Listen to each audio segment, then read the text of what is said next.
to What's Happening at the Quick at the Regina A. Quick Center for the Arts at St. Bonaventure University. I'm Dr. Rachel Harris, the Executive Director of the Quick Center, and I'm thrilled to bring you another fascinating conversation with a truly remarkable artist. Joining us today is Jeff Scott, an accomplished Grammy Award-winning performer, composer, and educator whose work bridges the worlds of classical, jazz, and contemporary music.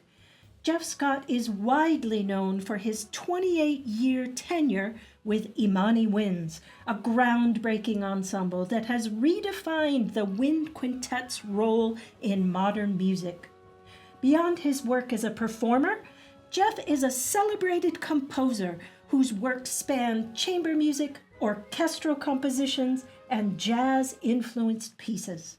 His career has taken him from the world's top concert stages to the classroom, where he now serves at the University of Buffalo, inspiring the next generation of musicians.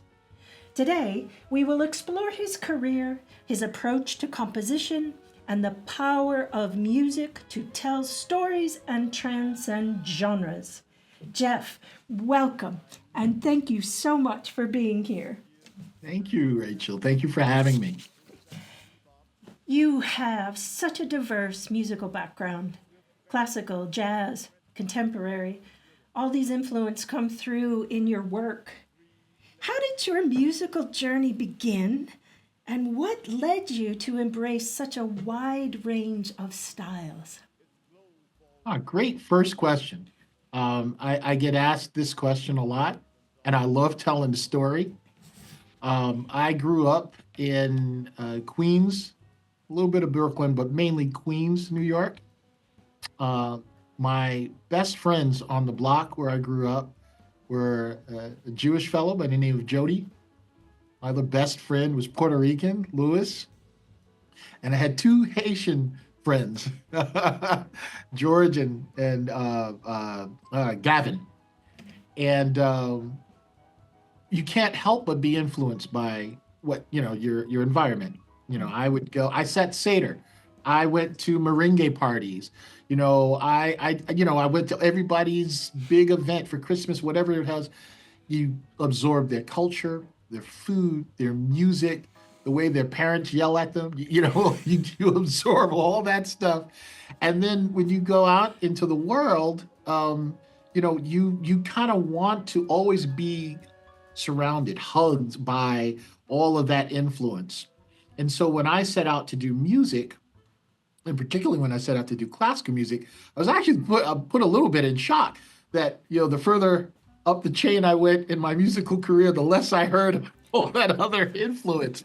And so I started seeking out musicians and music that had those sort of influences. And that kind of really paved the way for me. Your compositions are so deeply rooted in storytelling, often drawing on history, culture, and personal experiences. Can you talk about how storytelling influences your creative process? Well, to me, storytelling is everything. I think that what holds us all together is the combined human story, and that the human story is told over and over, and it's told as correctly and with as much thorough detail as possible, so that it continues to be something that we learn from, and we celebrate, even the darkest of it. And so I find that in my music that my best efforts always go towards music where I'm invested in the story.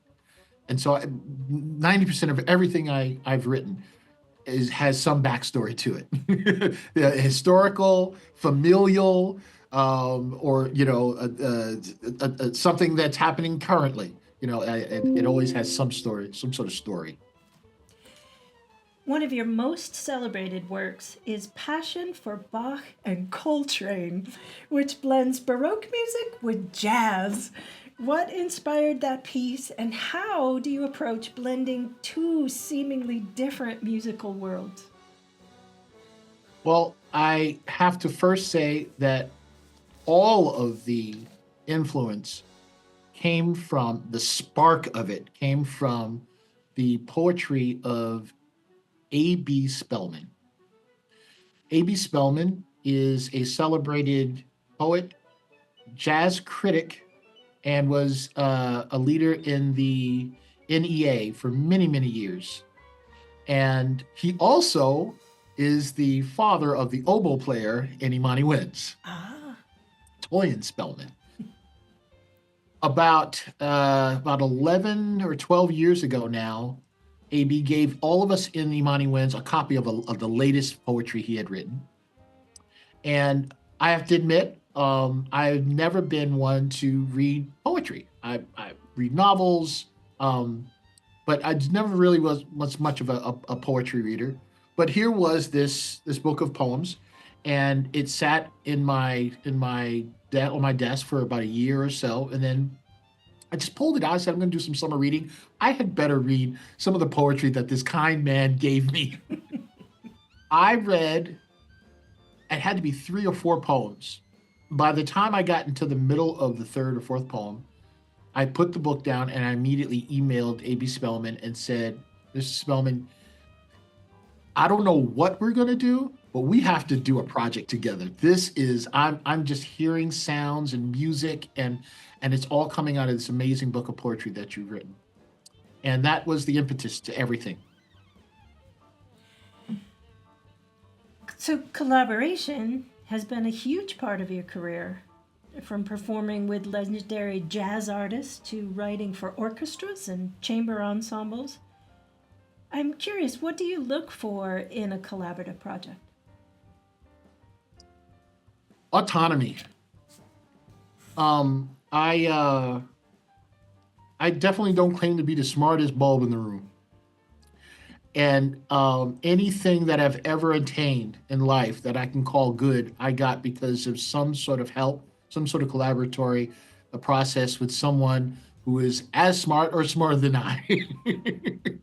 And we all benefited from that collaboration. And so I set out to surround myself with people that just go at it. They go at it. The best musicians, clearly an amazing poet. The best engineers, and let people do what they do best. Take in all of that influence. Let the process happen the way it naturally should happen, but take in all that influence and let that be the guide that steers the project forward. Because one thing I've learned after many, many years, and I should say, by the way, slight edit, I was a member of Imani Winds for 24 years. Oh, okay, The good. group has been the group has been in existence for 28. I retired from the ensemble 4 years ago, and there is a bad man playing French horn in it right Oh now. my goodness. Kevin Newton is every bit what I was, and then some in Imani Winds, and all kudos goes to him for winning the position. Um, and I just lost my train. Help me back where I was. What do you look for in a collaborative project? Autonomy, Right. surrounding Oh, yourself. right. So I surround myself with all these wonderful people, and then what the magic happens, and I've learned this from being in Imani Winds for 24 years, when everyone in the ensemble has autonomy, when everyone feels that their voice is important, that what they have to offer is important, at least it can be heard. When that happens, then you feel like your value is being recognized, and then the magic then happens because you are giving 100% of yourself, even if your role is a secondary role, but you know how important it is and how much it's being valued. And I'll tell you, Imani Winds as an ensemble, and I know this slightly takes us off the track, but when we figured that part out, the group took off.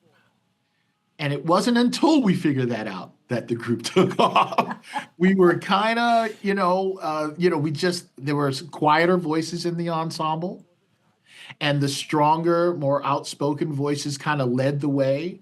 And we could tell that there was just a couple of folks in the ensemble that just you could tell they just weren't blossoming. Mhm. And once we allowed everyone to just have their place, boy, boy, So special. you First. spent 24 years with Imani Winds, one of the most influential wind quintets in modern chamber music. What was it like being part of such a groundbreaking ensemble, and how did that shape you as an artist? Well, it was very scary to tell you the truth. Um, the same time that Imani Winds got off the ground, 1997, was the same year that I started really the first full time job that I had. I was playing in the Broadway pit for The Lion King, and I was gainfully employed. In fact, Lion King is still going strong. The fellow who took over for me after I left has been playing there for 20 years, probably. I don't know. But I was gainfully employed, but it was a Broadway show, and you play a Broadway show 8 times a week. And so I was playing Hakuna Matata 8 times a week. And I just felt like there had to be more to all this study that I did. Um, and it's no knock on the Broadway musicians. They're all incredible musicians. But for me personally, I just felt like I had hit a roadblock and I wasn't challenging myself. And with Imani Winds, I felt like I was in a Cadillac, but with no steering wheel. We were on that stage, and woo, it was like, whoa, what a ride. Because we were playing all new music, and no one expected an African American and Latino ensemble to get up on the concert stage and do that kind of thing. And and we were playing music that we really believed in, very diverse, extremely new. And I left The Lion King to do it. I quit the show. And at the time, Imani Winds, you can let your audience know we were making about 35, 40 grand a year. We weren't making any money. And Understood, yes. it was scary. But I told the members of the ensemble when I actually quit the show, I said, I'll survive. We'll be fine. I said, but you all saved me from musical oblivion. I was in a sort of a depressed state because I really wasn't realizing my true Potential. potential, and I didn't know what it was, but I wanted to know what it was. I wanted to know what would make me really nervous. What was my limit? What are the things I just can't do? What are the things I can do? And I found every bit of that out and then some, playing all the crazy stages with Imani Winds. So, as a composer, you've written for everything from solo instruments to full orchestra.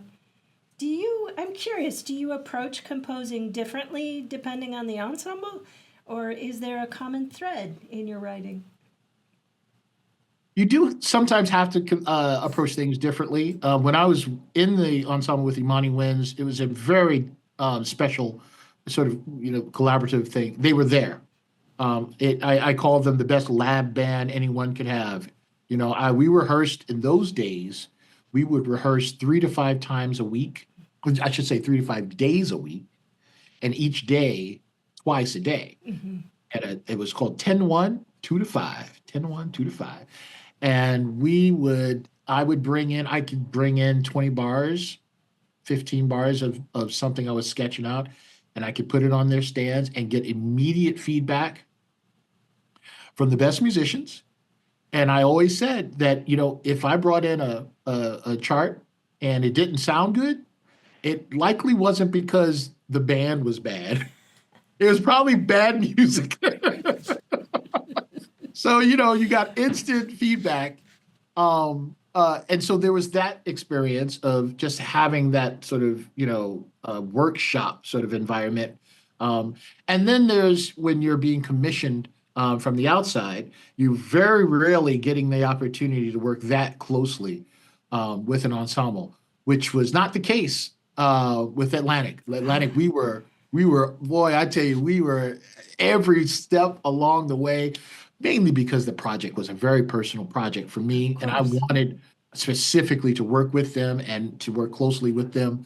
But that's not always the case. And in those cases where you're not working on that level of collaboration, you're kind of out there. You have to do a lot of homework online to know what the ensemble is like and what their likes are, dislikes are, and so forth, with their strong points. So there are some situations where you don't have that same feeling, but um, it's all a challenge, and we make the best out of it. Well, you're also a dedicated educator, currently on faculty at UB. How does teaching influence your perspective, both as a performer and a composer? Well, I tell you, teaching is, and I know you do it. Teaching is like eating humble pie. Um, we have to always remember where we came from as teachers. You get spoiled when you play in an ensemble like Imani Winds. You have to remember that I used to be that kid that couldn't play out of a paper bag, too, and forgot to bring my music and forgot, Where's I your had pencil? Imani Winds every once in a Yes. while, too. We'll Oh, be boy. honest. But learning patience, is real important. Also, realizing that when you talk about top ensembles, like Kronos or Emerson's and all those famous outside, there's a handful of those out there, but the majority of music makers in this country and in this world are folks that just want to get together and enjoy music.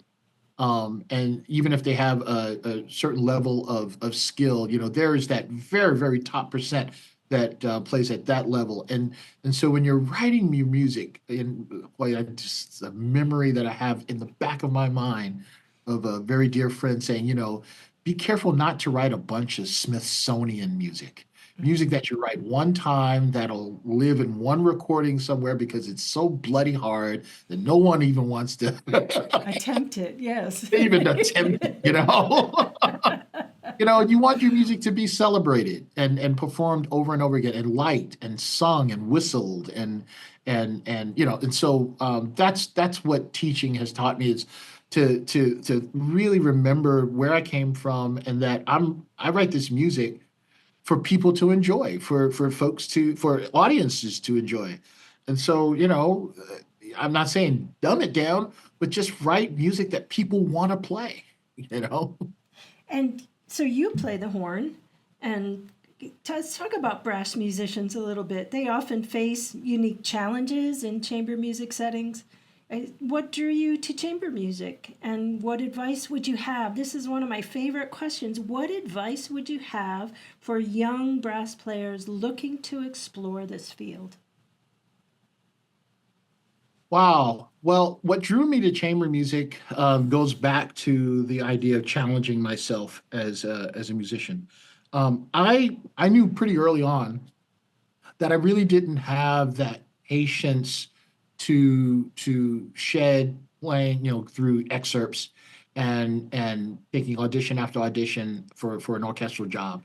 I enjoy playing in an orchestra. That's one of my favorite things in the world to do. But to actually get a job doing that it's a certain type of patience and stick to itiveness that I knew I didn't have. I love the idea of doing different things, and within like the same week. I just love that idea. Chamber music offers you that opportunity, but it also does something that I think is really quite unique to chamber music because there's no conductor.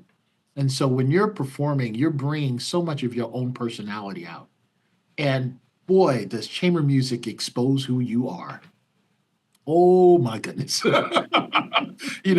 want to know who you are? Try playing like the Brahms trio in front of Yes, you yes. know, or some really hard, quintet or some Beethoven sextet or something like that, you really find out who you are as a person, and it's not a matter of like being nervous, but like, what do you bring to the table that makes this piece want to be heard by this audience that has something that hasn't been done already. What do you bring to what do you offer? And boy, it just as a chamber musician and as a teacher that coaches chamber music, that's what I go for. I try to bring out personalities. I want people to bring their personalities, leave it on the stage, and be comfortable with the fact that you are exposing yourself and how the way you think about music and the notes and how they should be interpreted. And that's a hard thing as a young person. It's a really hard thing. Do you have any advice for young students that are sort of struggling with that aspect of finding their own voice and being authentic? Yeah. And it goes back to the whole thing that with Imani Winds, we were sort of, I want to say probably 5 or 6 years into our existence and sort of stumbling, taking auditions and doing competitions and not really winning, is because, we hadn't really allowed all of the voices to be heard. Um, Take turns in your chamber ensembles, allowing someone to lead rehearsal. If you notice someone in the ensemble is not speaking up, you be that person that, says, hey, wait a second, let's ask what so and so thinks about this section. Um, because it shows a couple of things. It shows your empathy for the situation and that person, but it also shows that, it should not shows, but it allows for every voice to be heard. That is the most important thing about being a musician, is the communication of all the various voices to make one beautiful whole. And if just one person is clamming up, if one person doesn't contribute, we all lose from that. We all lose. And so I would say just practice that now while you're in school, of just allowing autonomy for everyone. And you'll be surprised at how fast your ensembles improve. So I am just so very excited that you're going to be here soon for this upcoming performance here at the Quick Center, where you will be performing your composition Sermon for Saints and Sinners alongside the Atlantic Brass Quintet. This is a profound autobiographical work written for Atlantic Brass. Can you tell us more about how this composition came about? Absolutely. Um, I about I want to say 6, 7 years ago, I really wanted to. I came across a period that most composers come across, where you just sort of hit a wall in terms of like ideas about what to write about. And someone, a dear friend of mine, said, well, you never run out of ideas if you just kind of look to your own family. And I ding, ding, ding, ding. Light went off. To that point, I just never really even thought about that. And part of it, actually, is that, like a lot of families, but, I'm talking about my own, there's some darkness in the family. And in particularly with my stepdad, there was just some true darkness in that history. And what I realized is that I've been kind of carrying that weight a little bit. And I found that writing music, like someone either writing a novel or poetry or film score, something like that, that you can actually almost therapeutically, help yourself by just putting it out there. Um, I struggled with just the very premise of doing that, because I thought to myself, who wants to hear about this kind of thing? It's classical music. People want to smile. They want to sing, tunes like from Tosca. They want that. But at that moment, I just thought to myself, well, I know that there are other people that go through these sort of topics where you're talking about abuse and addiction. And yes, a dark topic, but Shostakovich wrote about dark topics. you know and I just thought I'm going to use this as an opportunity for some self-therapy.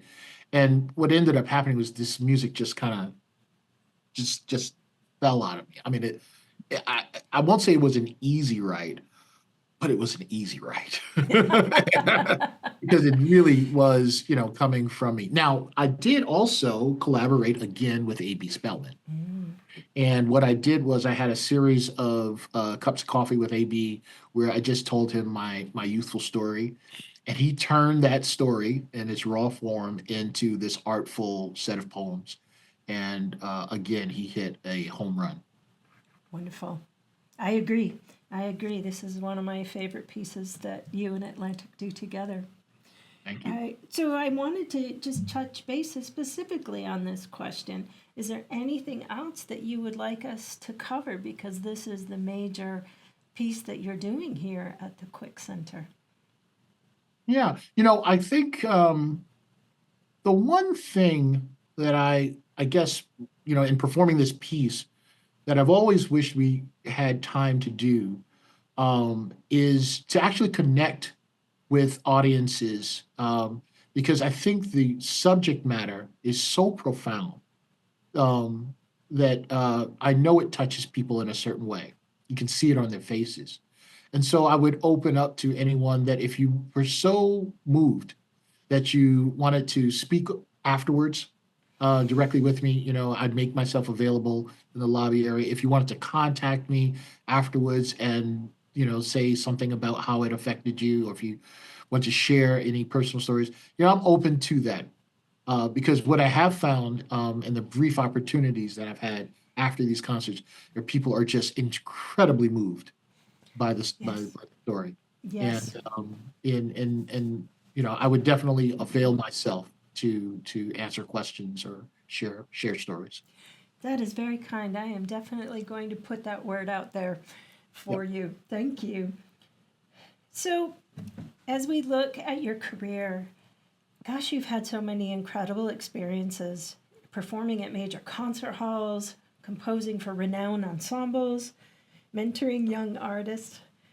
Is there a particular moment that stands out as especially meaningful? Oh, many, Rachel. I know. Do we have enough time to talk? Oh, so many. But I will, I remember one, again, early in the existence of Imani Winds. We had won a competition, and one part of the award was a Carnegie Hall debut. Yeah, but yeah. It's like, be careful what you wish for. And I'll never forget. We were, it was at Weil Recital Hall, and we had prepared very well for it, so we were definitely prepared. But I just remember that I don't, and to this day, I don't think I've ever been as nervous for a performance as I was the 10, 15 minutes before we went on that stage. And I was just, shaking and, the whole thing. And I remember Valerie Coleman, the flute player and the founder of Imani Winds. I don't know if she knew this, she felt this in the ensemble or with me, but she knew you could tell that she knew that something needed to be said or done before we went out on that stage. And so she called everyone together. We were all in our backstage area and in our own separate worlds and everything. She called everyone together and she said, "We're going to say a little prayer together, everybody." Mm, And I tell you, just she kind of took me out of that place where I was. I don't know, where my head was, but it was definitely not in the headspace for going out and playing music.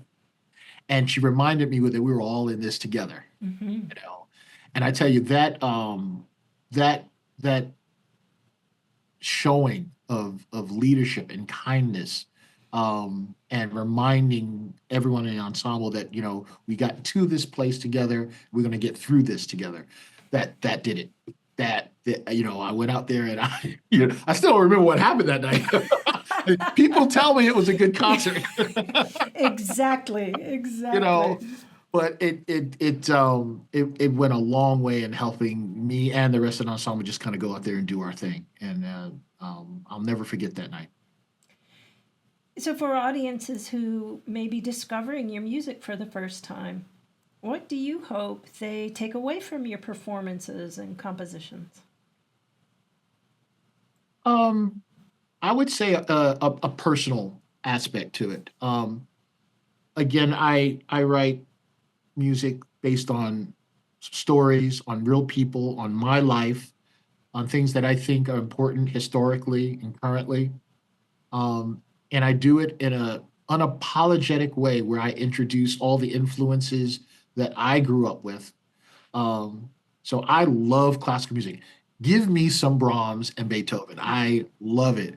But I also love jazz and funk and soul and hip hop and salsa and choro. And it comes through in my music.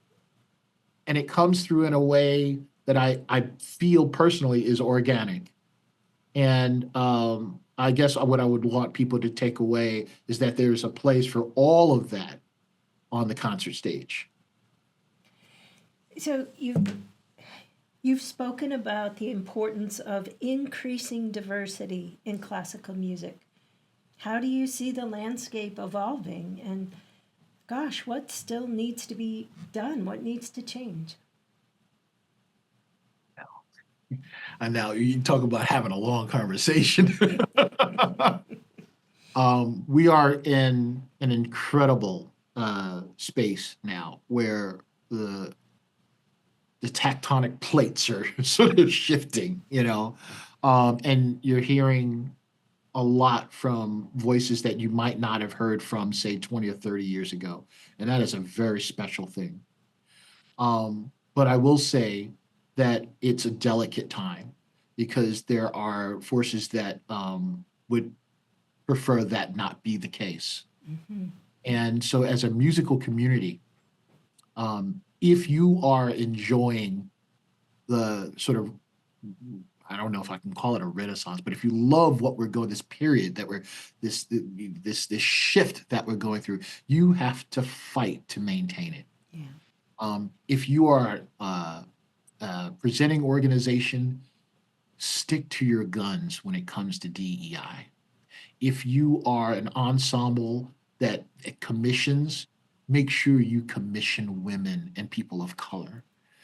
If you are a performing ensemble and you're doing program, make sure that your program looks and sounds like the future. Mm-hmm. Yeah. Um, and that's what I mean by that. And I say it and I'll say it again. It means not getting rid of Brahms and Beethoven. Have one foot in one place and have another foot in another, and bring us all along on the ride because it's all great music. And it's so very rich. What a rich experience to Exactly. incorporate all of that together. Absolutely. So I'm curious, what's next for you? Any upcoming projects or new works? What are you excited about? Well, the inside scoop is that I'm writing an opera. Yay! Yay! Writing an opera. A.B. Spellman is writing the libretto, and it is loosely based on the Trail of Tears. But Wow. yeah, but particularly about a family where one member of the family is Cherokee and one other member is a slave girl. And this again comes from my own family. It is in my history that we have Cherokee Indians in my family. And during the Trail of Tears, and this is not a very well known fact, we all know that during the Trail of Tears, there was this march from the East Coast to Oklahoma for various tribes. That the Cherokee tribe was the last holdout in Georgia and parts of North Carolina. They had a couple of options. They could stay and fight, which some actually did. They hid into the mountains, some actually did the trail. But what's a lesser known fact is that some Cherokees actually decided they didn't want to do the walk and they hid amongst the slave population. They hid amongst because they had relationships that they had already built there was intermarrying amongst the Cherokees, the African American population for many, many years. And it just so happens that there were hundreds, in fact, of Cherokees who stayed behind and stayed with their significant others. And this is part of my own family history. So it's loosely based on Well, if you need a place to do your opening concert, that. your opening performance, I have the place for you to do that. Woo! You know, in about 2 years, I might be calling your name. Thank you. Thank you. That would be wonderful. Let's talk further on that, please. Sure. Good. So, anything else that we didn't cover today that you would love to talk about as we wrap up? I think we covered it. I think we hit all the points. All right. So, gosh, it's been such an absolute pleasure speaking with you today. Your ability to blend genres, tell powerful stories through music, and inspire the next generations of artists is remarkable. For our listeners, don't miss the opportunity to experience Jeff Scott's music and explore his work at www.musicbyjeffreyscott.com. Jeff will be performing alongside the Atlantic Brass Quintet with his composition Sermons for Saints and Sinners, April 11th at 7:30 p.m. For tickets, please visit ticketor.com/quickarts.